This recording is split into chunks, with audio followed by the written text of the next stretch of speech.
memandang tenaga kerja perikanan itu masih minim. Cuman paling besar KPI, Kesatuan Pelaut Indonesia. Itu pun kalau kita ada masalah, pasti dia tanya identitas. Kamu anggota bukan? Kalau kita bilang bukan, ya dipersulit. Terus dimarah-marahin malah. Kenapa kamu nggak lapor ini itu? Ngelapor gimana di sana nggak ada KPI? Kayak gitu kan bingung kita. Masalah jam kerja sama gaji terus apa namanya di konsep cara kerjanya atasan peraturan.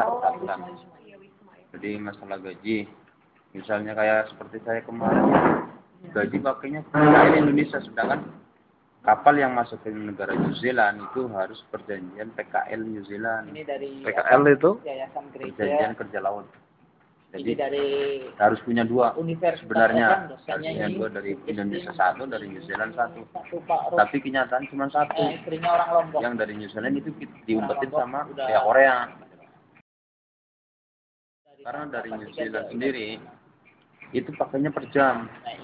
Jadi satu jamnya itu $13 dolar 50 sen New Zealand dolar. Tapi dia nggak pakai itu, pakainya sistem PKL Indonesia yang per bulannya itu ada yang 200, ada yang 300 dolar, ada yang 350 dolar, tergantung pengalaman. Kita kemarin waktu melawan pertama, karena masih dilihat ringan, kita lapor ke security setempat atau kepolisian setempat di negara setempat ya. Negara setempat itu New Zealand itu. Nanti dia akan datangin kapal, akan bermusyawarah gimana kamu seperti ini. Kalau kamu nggak mau berubah, kamu kapal akan disita. Tapi kalau kamu permintaan itu perlu kamu minta siapa yang dipulangin, ada perubahan apa. Kalau kamu menurutin, oke, silakan kerjasama lagi. Kayak gitu misalnya, seperti kemarin besar itu kita langsung minta pertolongan perlindungan dari orang Indonesia yang tinggal di sana. Terus dia akhirnya kita masalah itu letak di pers. Akhirnya orang KBRI tahu. Akhirnya orang KBRI itu ikut turun tangan bantu kami di sana. Bahkan sampai LSM New Zealand itu donatur bantu kami di sana. Dari masalah tempat tinggal, makan, itu selalu dikirim. Yang aku tahu itu cuma waktu kemarin di bandara dia. Ini dari mana ya Magelang? Ini dari mana? Itu dari KBRI kemarin ya. Cuma dia nggak promosi, saya pulang dulu. Waktu saya pulang itu dia mengatakan kan memastikan ke saya, Bapak ini dari mana? Saya dari KBRI, tugasan dari Wellington, New Zealand, dari Pak Agus. Cuman itu satu orang. Waktu itu kami mau sempat dibawa ke Climate Center Priok, 19 orang itu, karena kami nggak tahu orang-orang seperti itu kan, karena kami memang pelaut itu jauh, wawasannya itu sedikit tentang perkumpulan kayak gini, itu sedikit sekali. Jadi kita waktu itu emang dikatakan takut ya iya, dikatakan curiga ya iya, akan kita nggak percaya ya, karena ada kalau di bandara kita sendiri malah kita lebih takut daripada di negara orang lain gitu. Akhirnya kita memutuskan pulang ke Tegal lewat terminal Grogol, akhirnya diantarin sama di KBRI ini, terus KPI, LSM lainnya. Pulang begitu habis Lebaran lewat 2 minggu, akhirnya kita berangkat ke Jakarta mengurus itu sertifikat tanah, BPKB mobil yang dipegang sama kantor, sama agen ya. Ya, karena buat jaminan. Jadi kita kalau kerja di sana, kita misalnya mau melawan, kita pikir 2 kali. Sampai 5 tahun saya tuh. Kalau kita melawan, tinggal tunggu aja di Indonesia itu sertifikat bisa keluarkan dah. Satu kapal juga. Karena nggak finish kontrak kan. Satu kapal, satu agent. Karena kita dipulangin sama orang Korea. Itu kapalnya Kalau kita dipulangin sama orang Korea, kita siap-siap aja itu. Satu kita ditahan di sama juga kantor region ikan Indonesia. juga. Ya ikan cuman Makanya susah kalau penangkapannya gitu. kita membela Kalau diri kemarin itu kan terkait di dengan tahu. jaminan Sampai apa yang ada di tempat Indonesia. Kalau Jadi laut itu padahal cuma 3 kalau ini. jenis ikannya juga Pengennya kalau gajinya lawan standar ikannya sama jam kerja. dapatnya ikan tuna. Terus Kalau yang apa namanya? Ikan kecil Asuransinya. paling besar paling Asuransi berapa kilo, kemarin kurang berapa kilo. asuransi sama Oh, nggak, kabur kalau itu yang awalnya nggak ada besaran masalah, yang kabur banyak dendanya. Misalnya di kantornya ini, kalau kabur dendanya 10.000 Jadi US emang dollar. yang masalah emang ininya deh sih. Tapi kalau kita meninggal cuma dapat 40 juta, Cuma nyalang Korea. belum dipotong ini itu. Padahal kemarin Mungkin yang dapat bukan biar kami, cuma nyampe ke rumah mungkin 5 gaji juta. kamu dibayar.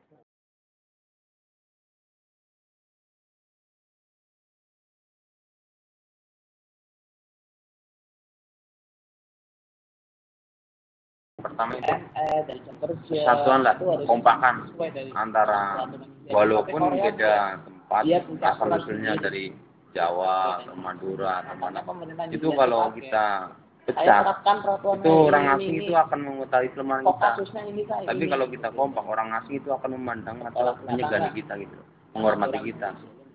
Terus Berarti Korea itu punya kalau aturan kita memang benar-benar Pasti iya. nggak salah tapi di sendiri. Ya, gaji hukum kamu seperti kan itu ya itu berusaha harusnya berontak kerja. tapi Satu dengan jamnya itu jalan yang benar, tapi 14 bulan. harus kompak gitu.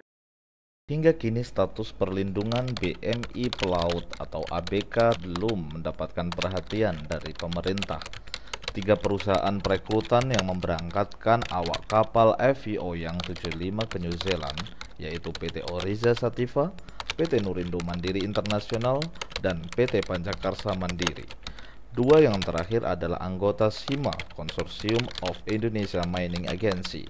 Ketiga perusahaan tersebut tidak mempunyai perjanjian bersama atau Collective Bargaining Agreement dengan KPI, dan penempatan pelautnya pun dicurigai tanpa melalui prosedur resmi. Demikianlah kisah tentang BMI ABK.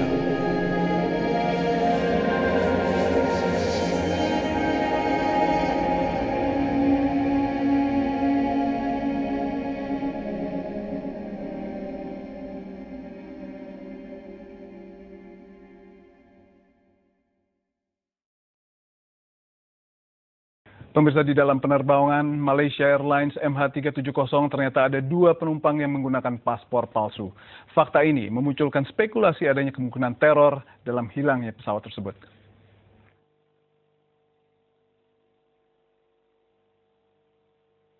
Nama Luigi Maraldi, warga negara Italia, tercantum dalam manifest atau daftar penumpang pesawat Malaysia Airlines nomor penerbangan MH370.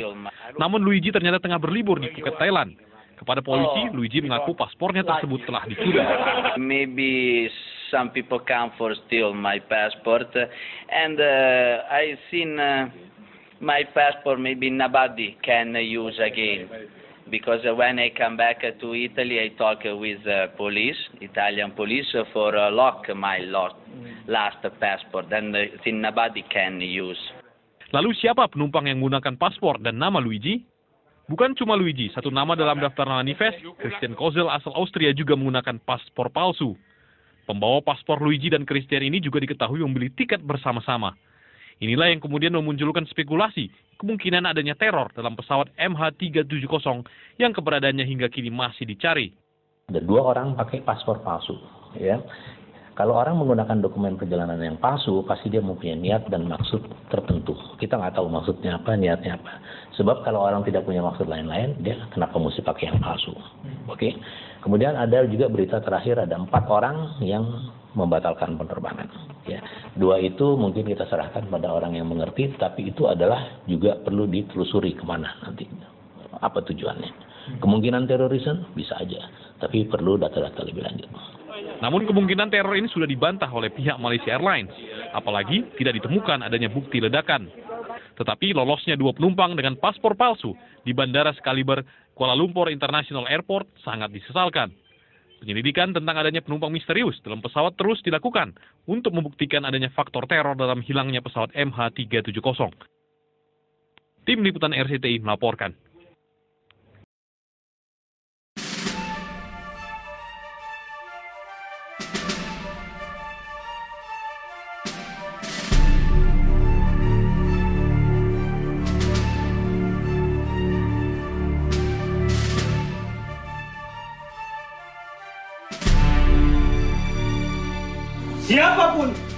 mengganggu rakyat akan dijebloskan ke penjara ini selamanya. Sini, oh berarti di situ. Di sini ya? Iya, sorry. Kayaknya sih hukumnya juga harus di situ. Berani, satu komando, satu perlawanan, rakyat bersatu, tak bisa dikalahkan. Kamu maki-maki aku, Gofar. Kamu lawan aku. Oh, kamu ludahi aku, Gofar. Hah? Kamu cincang aku. Ayo, Gofar, lawan aku. Kamu kan punya perasaan. Sudah terlalu lama semua ini saya pendam. Saya kamu.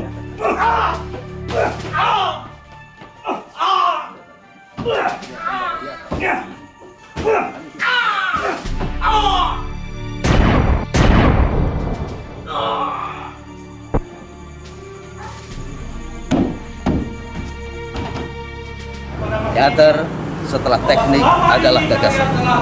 Gagasan hidup, gagasan kesenimanan, gagasan pertunjukan.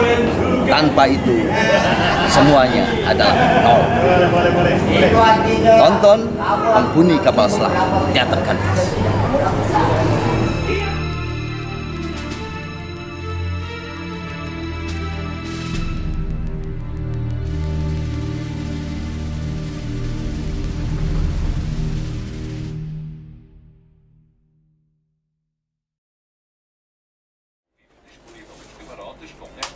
Halo teman-teman, sudah sampai di kapal pesiarnya. Ini tadi dikasih waktu kita registrasi dikasih map sama tas souvenir. Nggak tahu nih apa isinya, coba kita buka ya. Oh, ini kaosnya yang mau dipakai welcome party, name tag. Ini ada namanya Andri Wibowo. Ini punya papa nih, kalau punya saya ada lagi satu lagi. Ada ini isinya headset kan, besok kalau conference dibawa untuk ditukar nanti biar bisa dengerin yang ada penerjemahnya. Terus ada bukletnya. Nah, ini yang kemarin kita dikasih versi PDF, ternyata ada bukletnya. Nanti kita tinggal bawa hari ini kemana, hari besok kemana gitu. Ada buklet lagi buat nyatet-nyatet ini sama catatan perjalanan. Wellness walk, yang mau ikut boleh, yang enggak juga nggak apa-apa. Tasnya isinya ini kaos yang untuk dipakai wellness walk nih. Wellness walk kota apa ya, Pak? Nis. Oh, Kota Nis ya, ini di Kota Nis. Kota Nis mana? Nggak tahu saya, pokoknya namanya Kota Nis. Ada anduknya, anduknya tulisannya Oriflame, bawa pulang hehehe. Anduknya tulisannya Oriflame. Ada lagi pin. Terus udah itu aja pinnya, bagus nih. Nih di zoom dong. Bagus ya. Ini ada TV, ada sofa di situ. Kasurnya ada kasur. Nah, setelah kasur langsung sini. Nih ada balkonnya, langsung lihat laut. Yeah.